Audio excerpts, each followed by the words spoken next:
Διεθνές Ένωσης Συλλόγων Γονέων και Κηδεμόνων του Δήμου Κεσαριανής για προβλήματα σχολικής στέγης.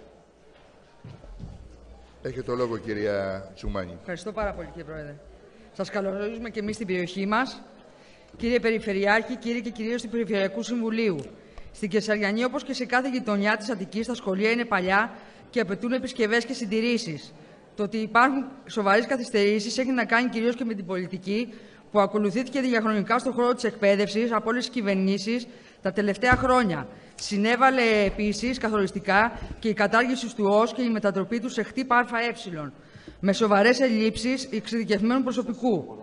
Επίσης, συνέβαλε η μετάθεση αρμοδιοτήτων στους Δήμους που ανέβαλαν ευθύνες και υποχρεώσεις για τα σχολεία χωρίς καμία υποδομή και χρηματοδότηση. Σήμερα πια προστίθεται και η ραγδαία υποστελέχωση της τεχνικής υπηρεσίας του Δήμου μας. Τελικά, ό,τι γίνεται με ελάχιστα χρήματα από το κράτος. Για παράδειγμα, στο Δήμο μας αποδίδονται μόλις 64.000 ευρώ για τη ΣΑΤΑ επισκευή των σχολείων, που μεταφράζεται σε 21 ευρώ σε κάθε μαθητή. Εμείς δεν μπορούμε να συμβιβαστούμε με την ευτελιστική αυτή κατάσταση.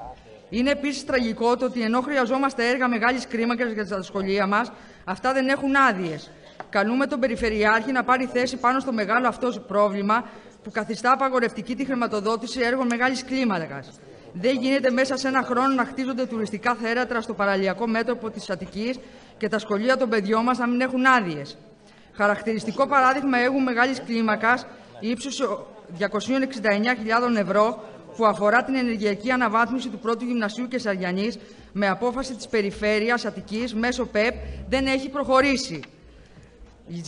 Ζητάμε να μας απαντήσετε γιατί έχει παγώσει ένα τόσο μεγάλο έργο αναγκαίο, όπου η χρηματοδότησή του έχει εξασφαλιστεί εδώ και χρόνια.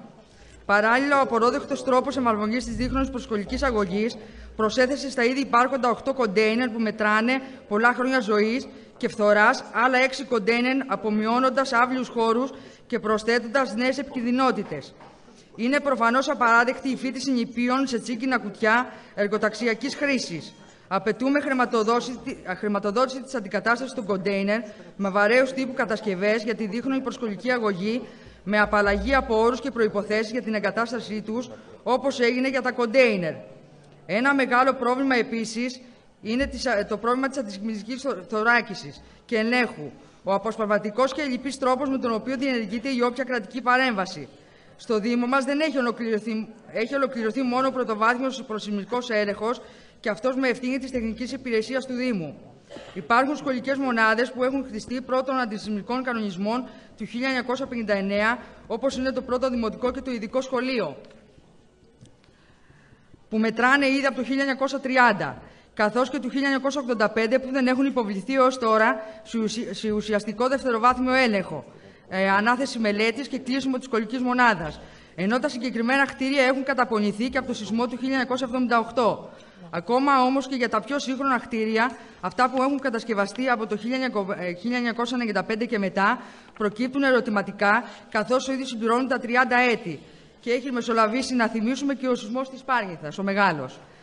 Δεν είναι καιρό λοιπόν να γίνουν μελέτες για την επιθεώρηση των θεμελίων τους, για τα προβλήματα που προκαλεί η υγρασία, για την τροτότητα των κτηρίων συνολικότερα και ταυτόχρονα να εκπονούνται άμεσης προτεραιότητας επισκευές, καθώς κινδυνεύουμε να μείνουν μαθητές χωρίς σχολεία? Άρα, αυτό που επήγει είναι να προχωρήσει άμεσα ο αντισημιτικός έλεγχος των σχολικών κτηρίων, να πάρθουν όλα τα μέτρα αντισημιτικής θωράκισης. Ο σεισμός δεν προβλέπεται. Αυτό όμως που μπορούμε να κάνουμε είναι να ληφθούν ουσιαστικά μέτρα πρόληψης. Η ασφαλής και σύγχρονη σχολική στέγη είναι ζωτικής σημασίας για τα παιδιά μας και για όλους μας. Η κατάσταση μηχανολογική και ηλεκτρολογική των σχολείων, με την άναρχη επέκταση οθησών και de facto επιβολής αλλαγής χρήσεων από το ίδιο το Υπουργείο Παιδείας, αφήνει μεγάλο ενεργειακό κόστος και χαμηλή απόδοση. Δεν μπορούμε να τα ρίχνουμε όλα στην κλιματική αλλαγή και να μην παίρνουμε κανένα μέτρο. Το καλοκαίρι που μας πέρασε, με τις υψηλές θερμοκρασίες που καταγράφηκαν πριν τη λήξη του σχολικού έτους, αποκαλύφθηκε και η υποκρισία του κράτους που ζητούσε να τοποθετηθούν μέσα κλιματισμού ως έκτακτη ανάγκη, χωρίς την απαραίτητη μελέτη και έλεγχο. Τα σχολεία στην Κεσαριανή, όπως και σε πολλούς Δήμους, έχουν μεγάλα τμήματα, με πολλούς μαθητές, γεγονός που δυσκεραίνει το εκπαιδευτικό έργο. Τα τμήματα και ιδιαίτερα τα γυμνάσια και στα λύκεια περιλαμβάνουν έως και 28 παιδιά. Και φέτος 3 δημοτικά ήρθαν αντιμέτωπα με συγχωνεύση τμήματων, μεγαλώνοντας τις τάξεις στα 24 παιδιά. Υπολοιπόμαστε στη σχολική καθαριότητα και βοηθητικό ή νοσηλευτικό προσωπικό, σε εξειδικευμένες ειδικότητες απαραίτητες για την ομαλή λειτουργία των σχολείων. Βλέπετε λοιπόν ότι από παντού έρχεται η ανάγκη για νέα χρηματοδότηση της σχολικής κοινότητας, η ανάγκη για ανέργειες νέων σχολείων, η ανάγκη για έλεγχο και συντήρηση των όσων υπάρχουν. Δεν μπορούμε να τα βάλουμε με τις ανάγκες των παιδιών μας. Δεν μπορούμε να δεχτούμε τη μιζέρια και τα ψίχουλα των κυβερνήσεων.